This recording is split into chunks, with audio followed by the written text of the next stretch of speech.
பரமேஸ்வரி அம்மன் கோயில்.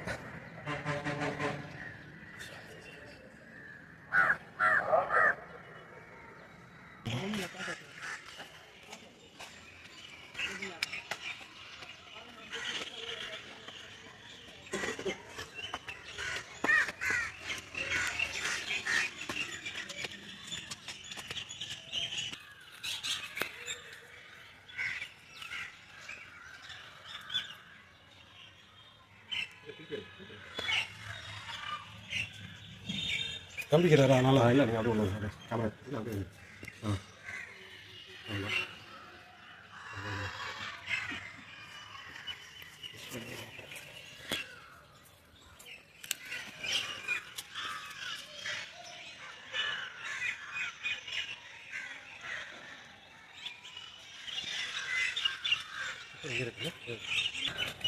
கொஞ்சம் பேரலாக தான் இருக்குது.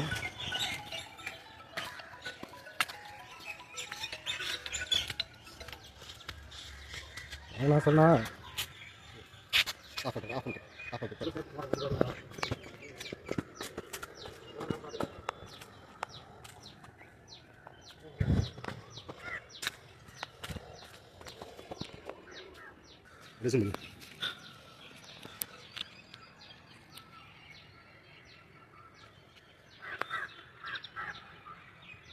அதெல்லாம்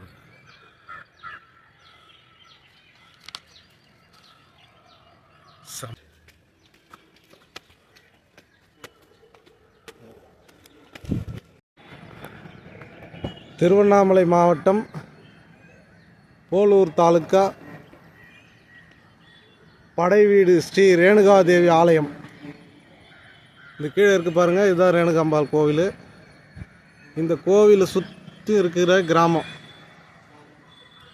அப்படியே மேற்கால பார்த்தீங்கன்னா ராஜகம்பீர மலைத்தொடர், அதாவது ஜவ்வாது மலைன்னு சொல்லுவாங்க, செண்பக மலைன்னு சொல்லுவாங்க. செண்பக தோப்பு உள்ள இடம், செண்பக மலர் மனம் கமழும் இடம். திருவண்ணாமலை மாவட்டம் சம்புவராயர் மன்னன் ஆட்சி செய்த இடம். 4 பக்கமும் மலைகள் சூழ ரம்மியமான கிராமங்கள். இங்கே பார்த்தீங்கன்னா இது ஃபுல்லாகவே பார்த்தீங்கன்னா விவசாய நிலங்கள் தான். இந்த படைவீடு ரேணுகாம்பாளுடைய கோயிலுக்கு சொந்தமான இடமே நூற்றுக்கணக்கான ஏக்கர் உள்ளது, நூற்றுக்கணக்கான கிராமங்கள் உள்ளது,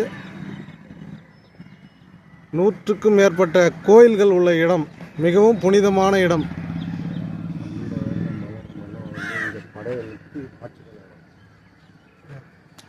பல 100 ஆண்டுகளுக்கு முன் சம்புவராய மன்னன் தன்னுடைய படைகளை இந்த படைவீடு என்ற இடத்தில் நிறுத்தி படைகளை நடத்தி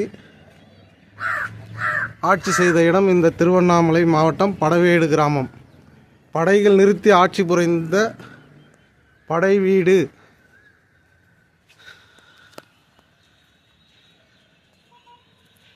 கிராமம்.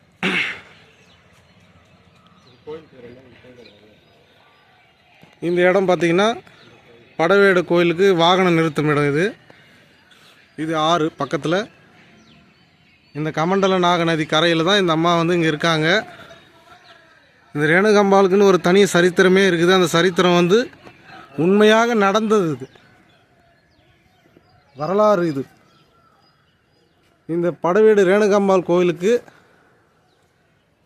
கோயிலின் வலதுபுறமாக நட்சத்திர குன்று எனும் இடத்தில் வேல் வழிபாடு கொண்டு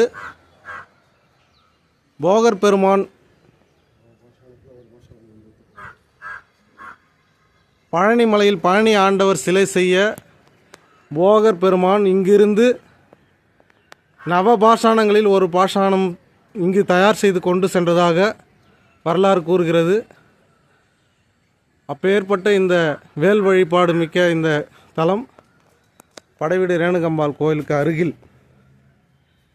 அம்மன் கோயில் பார்த்திங்கன்னா முன்னாடி இருக்கும்.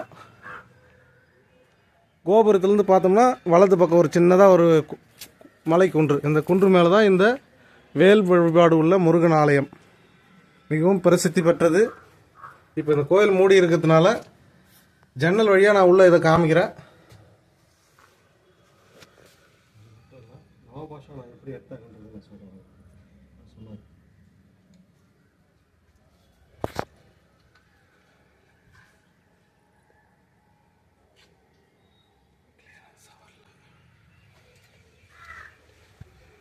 நவ பாஷாணத்தில் ஒரு பாஷாணம் இங்கேருந்து எடுத்துகிட்டு போன போகர் சித்தர் எப்படி பாஷாணத்தை எடுத்துகிட்டு உருவாக்குனாருன்னா, இந்த மலைகளிலிருந்து எடுத்த மூலிகை, அது மட்டும் இல்லாமல் கருந்தேல், நீங்கள் கேள்விப்பட்டிருப்பீங்க, அந்த கருந்தேல் கொடிய விஷம் இல்லை, கருந்தேலில் இருந்து அந்த விஷத்தை வாழை மட்டையில் எடுத்து சேகரித்து இங்கேருந்து எடுத்த மூலிகையில் அந்த ஒரு பாஷாணத்தை இங்கே தயாரித்ததாக ஒரு இது வரலாறு இருக்குது. அப்பேற்பட்ட சிறப்பு வாய்ந்த இந்த நட்சத்திரக்குன்று படைவீடு ரேணுகாதேவி ஸ்தலத்திற்கு பக்கத்திலே உள்ளது. இன்னொரு ஸ்தலம் வந்து வில்வாரணி எனும் ஊரில் இன்னொரு நட்சத்திரக்குன்று உள்ளது. சிவபெருமானை சிலை வழிபாடு செய்த இடம் உள்ளது. மிகவும் சிறப்பு வாய்ந்த இந்த திருவண்ணாமலை மாவட்டத்தில் படைவீடு ரேணுகாம்பாள் இந்த நட்சத்திரக்குன்று மிகவும் சிறப்பு வாய்ந்த இடம்.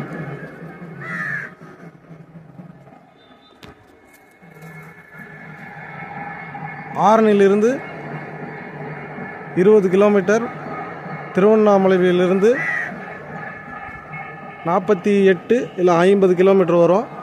வேலூரிலிருந்து 35 கிலோமீட்டர் இந்த படைவீடு ரேணுகாம்பாள் இந்த நட்சத்திரக்குன்று உள்ள இடம். நன்றி.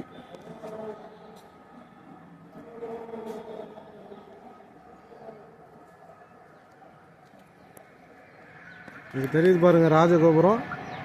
இப்போ நான் அந்த நட்சத்திரக்குன்றுலேருந்து தான் அந்த ராஜகோபுரத்தை படம் எடுக்கிறோம். அப்படியே பார்த்தீங்கன்னா கோயிலோட வலதுபுறத்தில் இந்த நட்சத்திர முருகன் கோயில். இங்கே வந்து வேல் வழிபாடு செய்கிறதுக்காக இப்போ இந்த கோயில் வந்து புனரமைக்கப்பட்டு கொண்டு இருக்கிறது. இன்னும் கொஞ்ச நாளில் இங்கே வந்து வேல் வழிபாடு நடைபெறும்னு இந்த ஊரில் இருக்கிற பெரியோர்கள் கூறியுள்ளார்கள்.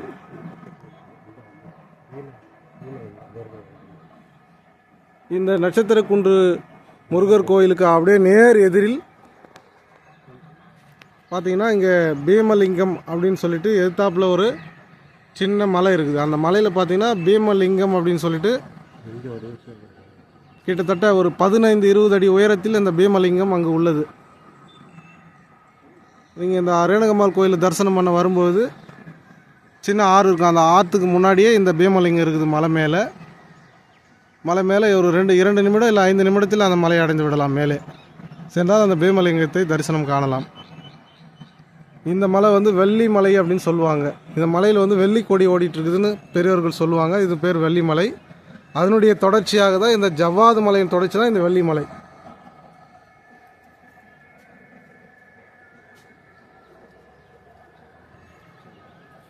பாருங்கள், இந்த வெள்ளி மலைன்றது அவ்வளோ சிறப்பாக இருக்குது.